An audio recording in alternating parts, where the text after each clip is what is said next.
একদিন তোমারি নাম মসজিদ হবে একদিন তোমারি নাম মসজিদ হবে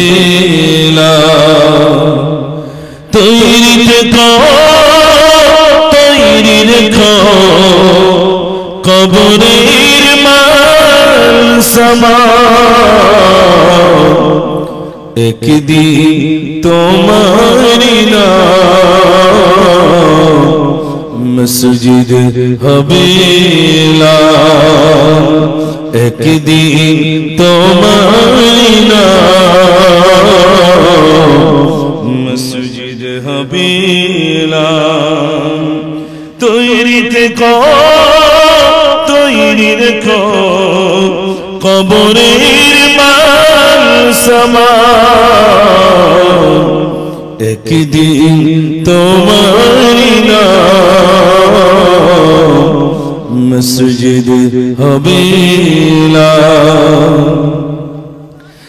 একদিন তোমাকে পরিয়ে কাফন সঙ্গী সজন করিবে দাফন হঠাৎ চলে যাবে আদরের ধন প্রিয় মা বাবা পাশে নয়ন তৈরি থেকো তৈরি রেখো সুন্নতি আমল ঈমান একদিন তোমারি নাম মসজিদ হবে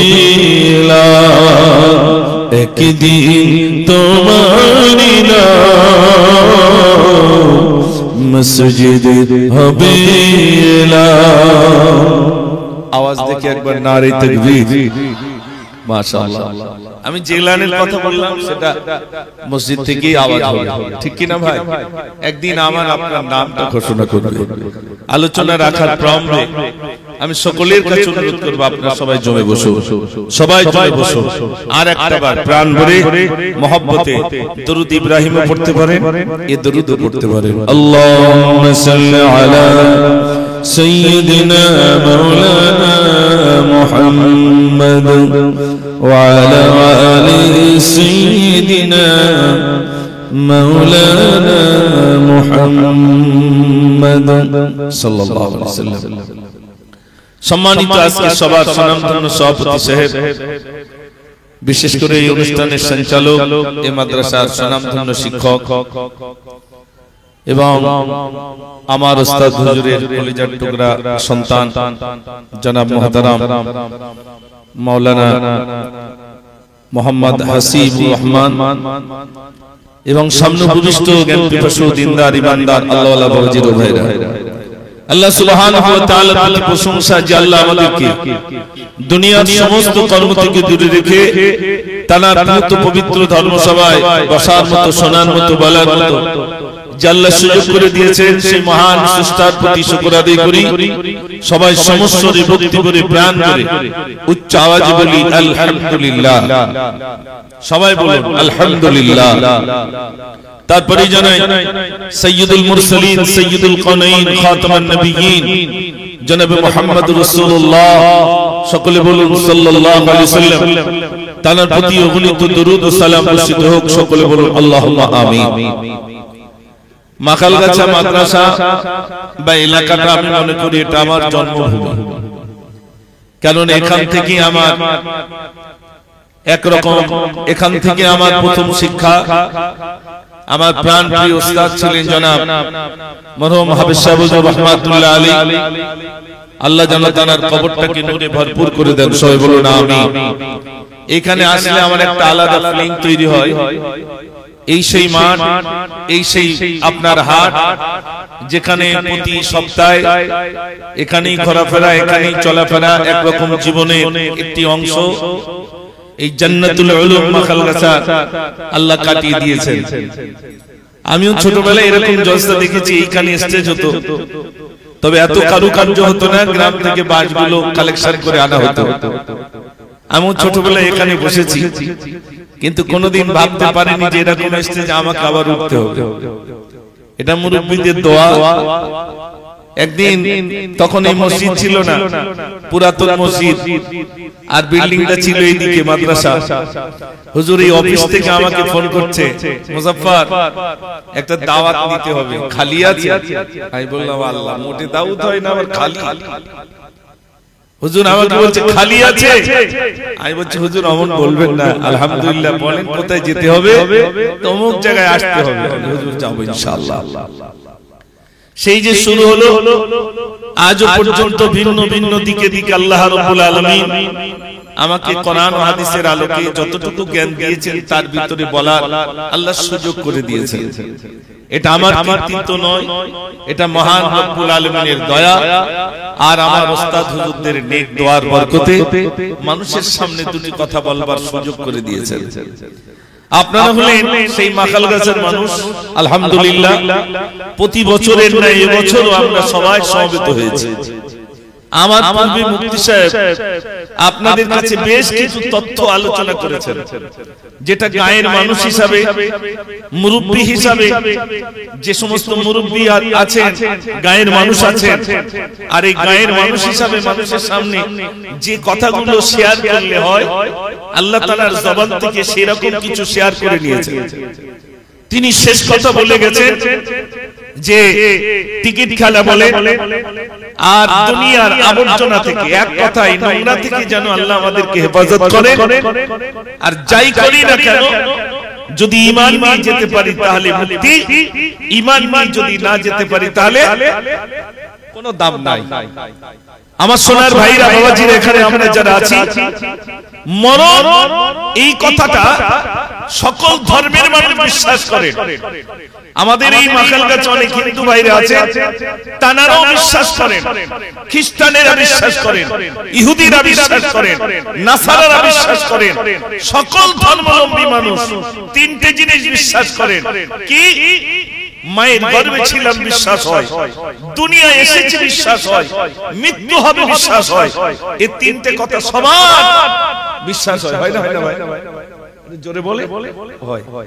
মায়ের গর্ভে ছিলাম বিশ্বাস হয়, দুনিয়া এসেছি বিশ্বাস হয়, মৃত্যু হবে বিশ্বাস হয়। কিন্তু মৃত্যুর পরে আবার তুলবে, এটা অনেকের ব্রেনের ভিতরে আসে না। এতে একমাত্র বিশ্বাস করেন যিনি মুমিন, তিনি বিশ্বাস করেন আমানতু বিল্লাহি ওয়া মালাইকাতিহি ওয়া কুতুবিহি ওয়া রাসূলিহি ওয়াল ইয়াউমিল আখিরি ওয়াল কদরি খাইরিহি ওয়া শাররিহি মিনাল্লাহি তাআলা ওয়াল বা'সি বা'দাল মাউত।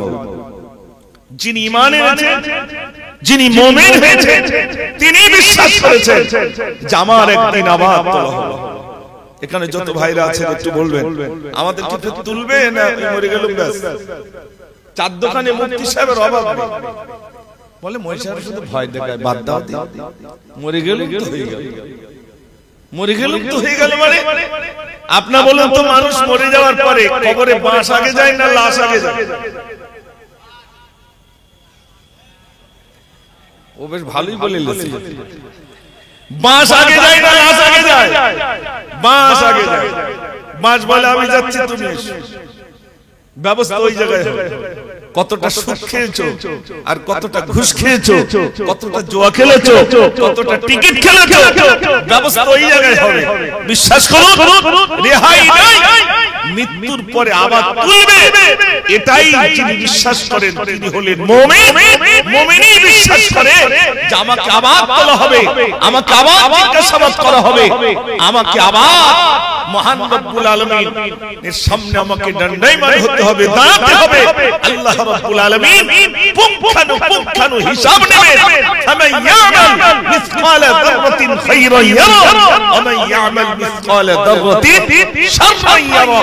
যাররা পরিমাণ ভালো কাজ করলে সেটাও তুলে ধরা হবে, যাররা পরিমাণ খারাপ কাজ করলে সেটাও তুলে ধরা হবে। রেহাই নাই। আমার ভাইরা, শেখ সাদী রাহমাতুল্লাহ আলাইহি, শেখ সাদী রাহমাতুল্লাহ আলাইহি একটি কিতাব লিখেছেন।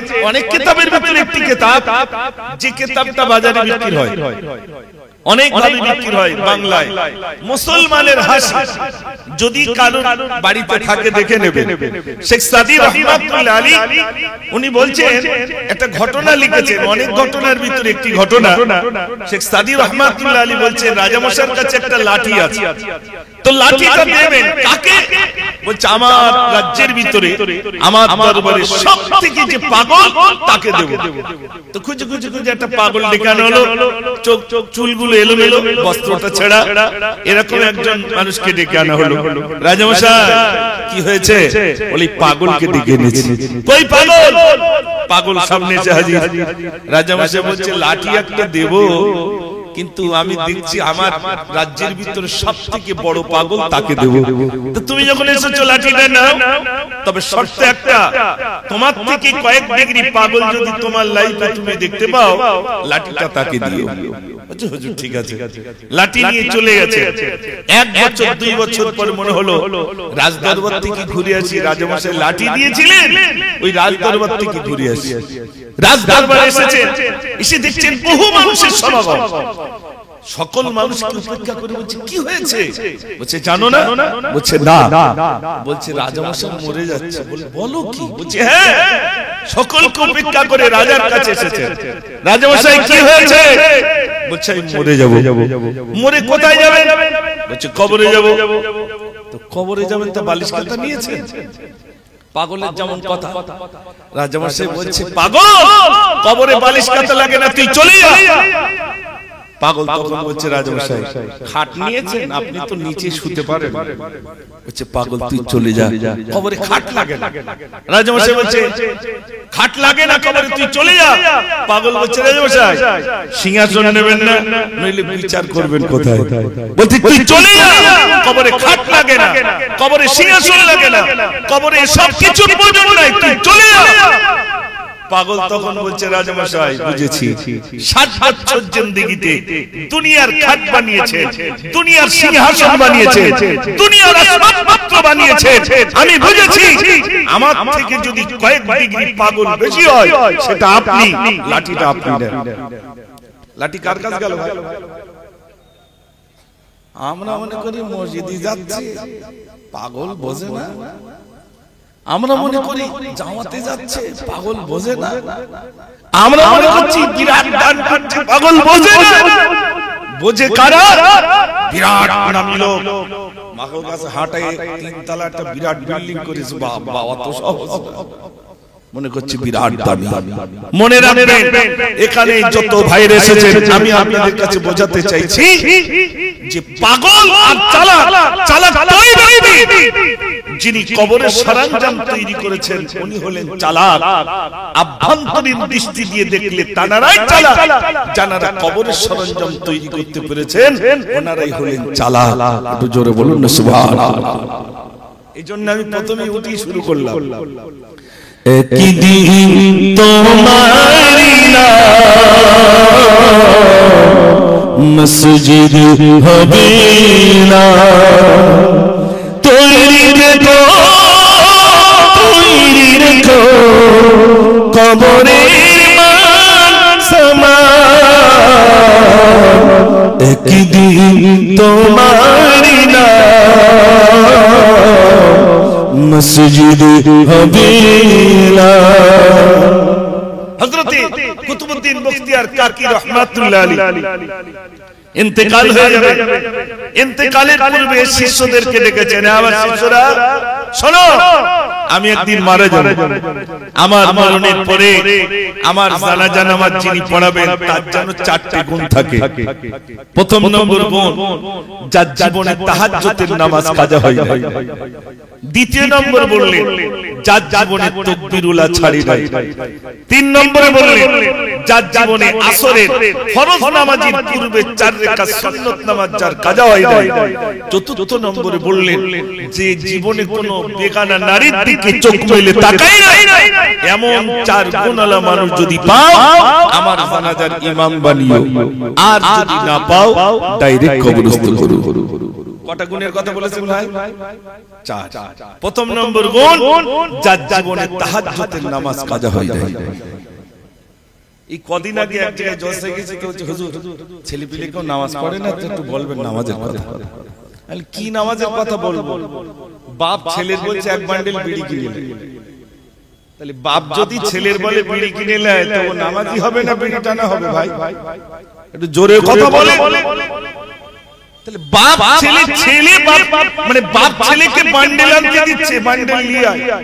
এখন টেনশনে খোকা, সে সারা দোকান খুঁজে বান্ডেল নিয়ে গেল, আর হুজুর গেছে, হুজুর বলছে হুজুর একটু নামাজের কথা বলে। আরে সর্বনাশ, হুজুর বলবে নামাজের কথা, তুমি বললে বিড়ি আনার কথা।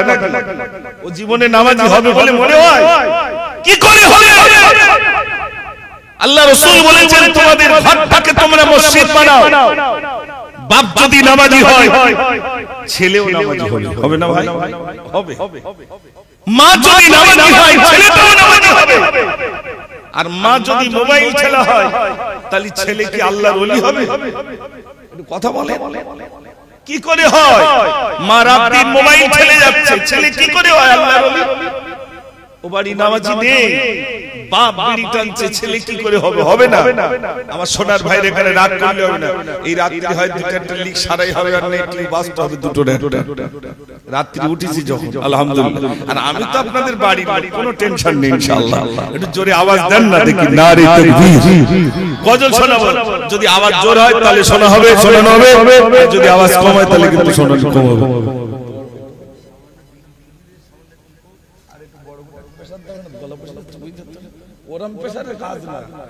পয়লা জানুয়ারির মতো তাই তো নাকি? পয়লা জানুয়ারি এখানে যায়, মানে জমিন নিচু হচ্ছে আর উঁচু হচ্ছে, আর ওরা মিলাদে আসলে বাজতে চায় না, কেন তা আল্লাহই জানে। আমি শুধু চিন্তা করি মাঝে মাঝে, একটু জোরে আওয়াজ দাও না। ঠিক আছে, তুমি আমার পাল্লায় প্রথম পড়েছো, মাশাআল্লাহ। কাদি জয়না কাদি কুলসুম কাদি সাকিনা, কাদি জয়না কাদি কুলসুম কাদি সাকিনা,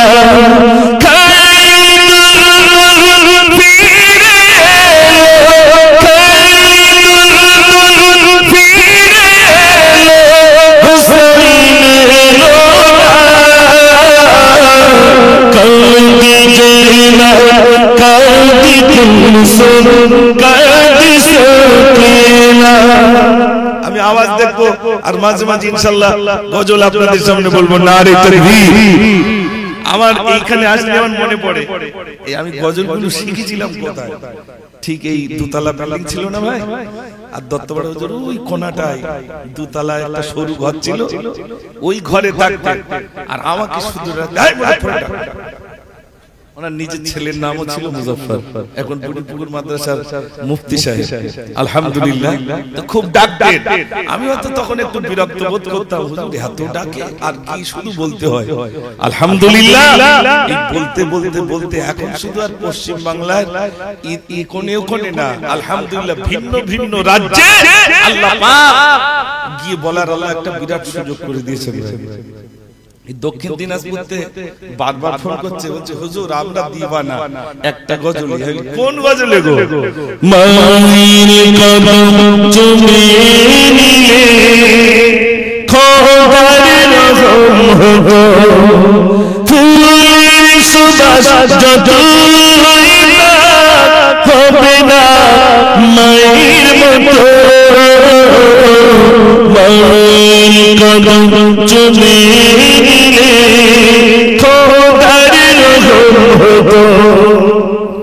ফিরি ফিরি বলছি, একটু পরে দেখবেন টাকার গজল আসবে ইনশাআল্লাহ, সেগুলো বিরাট টাকা দাম, সেগুলো বলবো ইনশাআল্লাহ।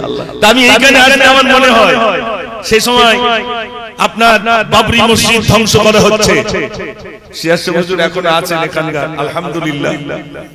তো সে সময় আপনার প্রতিবাদী গজল, প্রতিবাদী গজল এখান থেকে আমাকে নিয়ে যাওয়া হলো, হুজুর শেখালেন, বলো আল্লাহু রাব্বুনা মুহাম্মাদুন নাবিয়ুনা নাহনু মাতিয়ুহুমা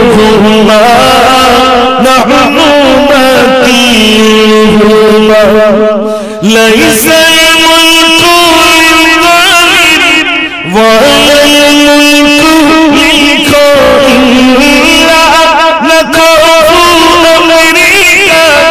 ولا نخاف نفسيا إلى الدين قصدنا نحن ماتيهما الله ربنا محمد نبينا نحن ماتيهما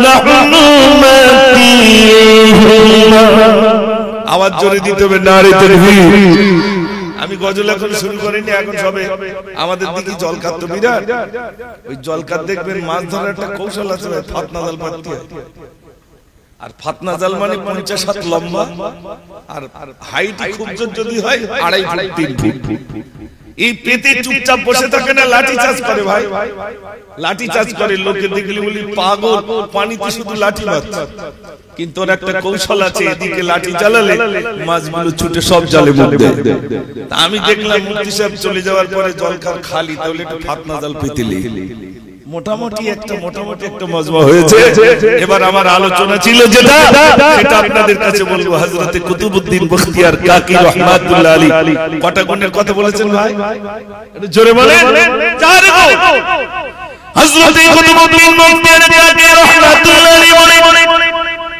আমার এবারের পরে আমার জানাজা নামাজ যিনি পড়াবেন তার যেন চারটি গুণ থাকে প্রথম নম্বর গুণ হলো যার জীবনে তাহাজ্জুদের নামাজ কায়া হয় নাই যার জীবনে তাকবীর ওয়ালা ছাড়ি নাই যার জীবনে আসরের ফরজ নামাজের পূর্বে 4 রাকাত সুন্নাত নামাজ যার জীবনে ছড়ে যায় নাই যে জীবনে কোনো বেগানা নারীর দিকে চোখ মেলে তাকায় নাই এমন মানুষ যদি দিকে তাকে তাহলে আমার জানাজার ইমাম বানিও আর নইলে ডাইরেক্ট তোমরা আমাকে কবরস্থ করো হযরত কুতুবউদ্দিন বখতিয়ার কাকি রাহমাতুল্লাহ আলাইহি ওসিয়ত করে গেলেন কিছুদিন পরে ইন্তেকাল হয়ে গেল হযরত কুতুবউদ্দিন বখতিয়ার কাকি রাহমাতুল্লাহ আলাইহি গোসল দিয়ে দেওয়া হলো কাফনের কাপড় পরানো হলো এবার তার শিষ্যরা ময়দানে আল্লাহর লক্ষ জনতা হাজির হয়ে গেল কে জানাজার ইমাম হবে কে জানাজার ইমাম হবে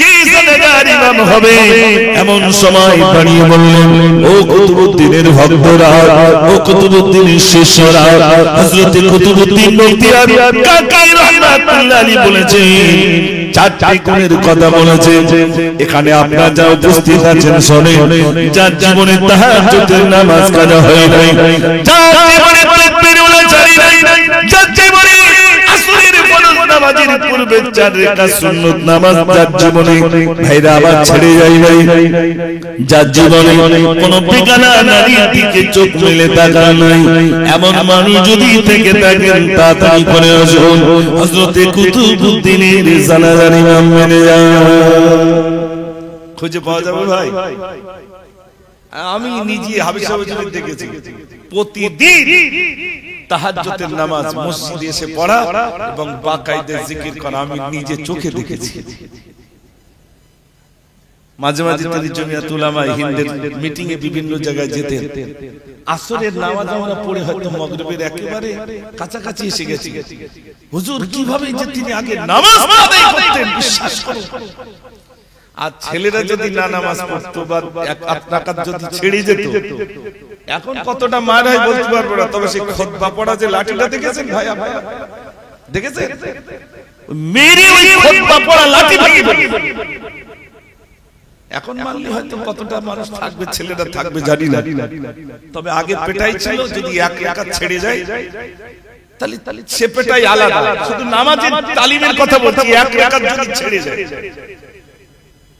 তো হুজুরা কি করে দেখবে নামাজ ছেড়ে গেছে আমরা কি কম চালাক না সেই সময় চালাকি করতাম মাঠে খেলাধুলা করতাম তো সময় চলে যেত এসে তাড়াহুড়ো করে নামাজ পড়বো টেনশন হবে 2 রাকাত তো ছেড়ে গেছে যদি উঠি তাহলে তো মাইরা আছে না না দিব্যু উঠবো না চুপচাপ বসে থাকবো কেউ যেন না বুঝতে পারে চালাকি করেছি এখন কি আর করা যাবে না এখানে আসলে ওইগুলো মনে হয় বিশ্বাস করুন নামাজের মধ্যে হুজুরদের দেখেছি আলহামদুলিল্লাহ একটি ওয়াক্তের নামাজ প্রতি ওয়াক্তের নামাজ তাকবীর উলা সহিত পালন করেছে জোরে বলুন না সুবহানাল্লাহ তাহাজ্জুদের নামাজ পড়েছেন, জিকির হুজুরদের জিকির শুনে 5-7 জন লাইনে জিকির, আল্লাহ আল্লাহ আল্লাহ জিকির, অবাক হয়ে যেতাম। আমরা এখন হুজুর হয়েছি, আমরা তো এখন হুজুর হয়েছি নাকি ভাই? আমরা কি তাই হয়েছি বলে মনে হয় যে ওস্তাদ আমাদের থেকে চলে গেছে? আমরা তা হতে পারি। ও সোনার ভাইরা, হযরত কুতুবউদ্দিন বক্তের কাকি রাহমাতুল্লাহি বলেন, যার জীবনে তাহাজ্জুদের নামাজ কাজা হয় না ভাইরা, আবার যার জীবনে তাকবীরুল্লাহ ছাড়ি নাই, আজও মানুষ হয়েছেন তাকবীরুল্লাহ সুন্নাত নামাজ পড়তে পারে না।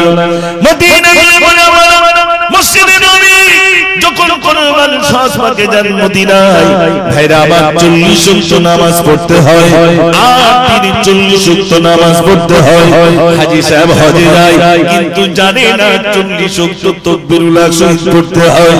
কত মানুষ তাকবীরুল্লাহ জানে না, কত মানুষ তাকবীরুল্লাহ জানে না, কখন তাকবীরুল্লাহ পড়তে হয়, কখন তাকবীরুল্লাহ কোন পর্যন্ত থাকে অনেক মানুষ জানে না। আমাদের গ্রামের চাচি রোজার সময় গালে তামাক দেবে, তা আমি জিজ্ঞেস করছি চাচি তার রোজার সময় গালে তামাক, তাহলে খোকা এখন তার ঢোক মারি নুরি সব বোনাস কোন মাদ্রাসায় পড়িয়েছে, গালে তামাক দিয়ে তাও বলছে তো ঢোক মারি। তারপরে চিন্তা করে রোজার নিয়ত করেছে, চাচি জিজ্ঞেস করে চাচি তার নিয়তটা কি? চাচি বলছে এই পুকুরির কাদা, ও পুকুরির কাদা, রোজা আমার বাঁধা। বিশ্বাস হয়? নিয়ত করে বসে রোজায় থাকতে। আর আমাদের দিকে আরো কিছু মানুষ আছে নামাজ পড়ে, মসজিদে যদি দেখি ইমাম সাহেব নতুন লোক, তাহলে বলি এই সুরটা তো আলাদা না, তো আমার কাছে মুজাফফর নাই, তাহলে হয়তো অন্য কেউ। তা কি করে দেখবে? তো সবাই সিজদায় চলে গেছে, কায়দা কায়দা করে লোকটা কারা নামাজ পড়তে যাচ্ছে। এরকম নামাজি আছে না নেই? হ্যাঁ না বলেন না। হযরত আলী রাদিয়াল্লাহু তাআলা মসজিদে নববী শরীফের পাশে আর একজন বেদুই আপনার একজন নামাজ পড়তে গেছে, তাড়াতাড়ি চলে আসছে। হযরত আলী রেগে গেলেন, নামাজ কিভাবে গেলে আর চলে এলে, যাও মুহাব্বত করে নামাজ পড়ো। যে নামাজের ভিতরে থাকবে আল্লাহর নবী সাল্লাল্লাহু আলাইহি ওয়াসাল্লাম তিনি নামাজ পড়তেন, সাহাবায়ে কেরাম আজমাইন রাসূল যখন নামাজ পড়তেন রাসূলের পাশে দাঁড়িয়ে দিন, সাহাবারা বড় মনে করতেন আর বুঝি নবীজি রুকুতে যাবেন না, এত লম্বা সময় তুমি নবীজি রুকুতে রাখতেন। সাহাবারা বলেন আল্লাহ রাসূল সিজদায় চলে গেলেন, চলে গেলাম, আমরা মনে মনে করতাম নবীজি বুঝি আর সিজদা থেকে উঠবেন না, এত লম্বা সময় ধরে নবীজি সিজদায় থাকতেন। আর এখন কম্পিউটার মতো হয়েছে, শুধু ঠোঁকো চলিস। এটা হাবেশ সাহেব একটা মানুষের নামাজ পড়ছে, 4 রাকাত নামাজে চাচার আগে হয়ে গেল। আমি চিন্তা করলে আমি এত বছর পড়ি কোরআন শরীফ এত স্পিডে পড়তে পারি, তা আমার থেকে চাচার হয়ে গেল কি করে? চাচা শুধু গুনিয়েছে করে কাত খোকা বল, ঠিক বলছি না ভুল বলছি? চাচা শুধু গুনেছেন আপনাদের এলাকার কথা, এখানে তো আমার চাচারা বিরাট চাচা আলহামদুলিল্লাহ। অন্য জায়গার কথা বলছি না, তোমার আর বাড়ি যাওয়া মুশকিল হয়ে যাবে, লেকিন খেয়ে স্যার আমাকে বলে যাচ্ছে। আজ গজল শোনাবে ইনশাআল্লাহ। আমার কাছে লিস্ট এসে গেছে, ওই লিস্ট এসে গেছে কি কি বলতে হবে। চাল লাগবে 400 কেজি, আলু লাগবে 3 বস্তা, গোশ লাগবে 2টো গরু তাও বড় বড় শিং, আদা লাগবে 14 কেজি, রসুন লাগবে 14 কেজি, আর ওই কে রান্না করছে জিয়াদ ভাই রান্না করছে, তো কাঠ লাগবে 3000 টাকা। ও তো সামান্য, আমি তো পুকুর ছেঁচা লোক সবাই জানে।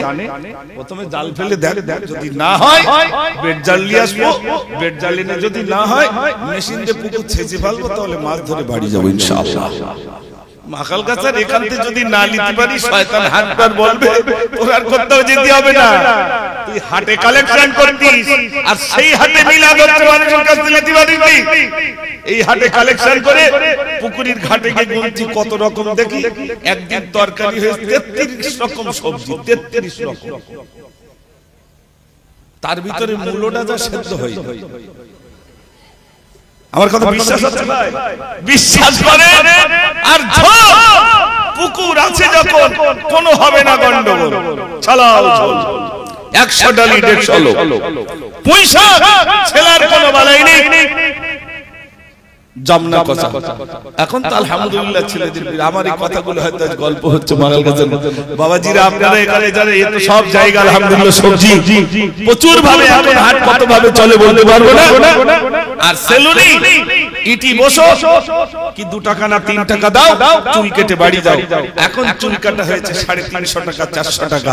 কি ছাড় না বাদত ছাড়, তাই তো নাকি ভাই? তারপর চুল কেটে এসেছে কি সারা দিন কুচি কুচি মাঝখানটা উঁচু। আমাদের গ্রামে একটা ছেলে জিজ্ঞাসা কি ছাড়, হচ্ছে হুজুর এটা মোরগ ছাড়। মোরগের মাথার ফুল যেরকম উঁচু ও চুল সেরকম উঁচু, এদিকেও যায় না এদিকেও যায়।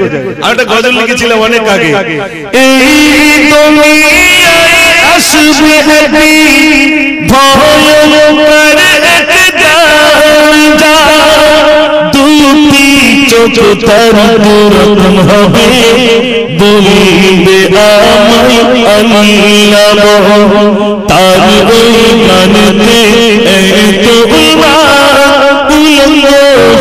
যাবে গুনাহগার ইমানদার বান্দা যারা হবে কাফির বলতে বলতে তারা ছুটবে মুজাফফর মদিনা কপাল তার নিশানা, মুজাফফর মদিনা কপাল তার নিশানা,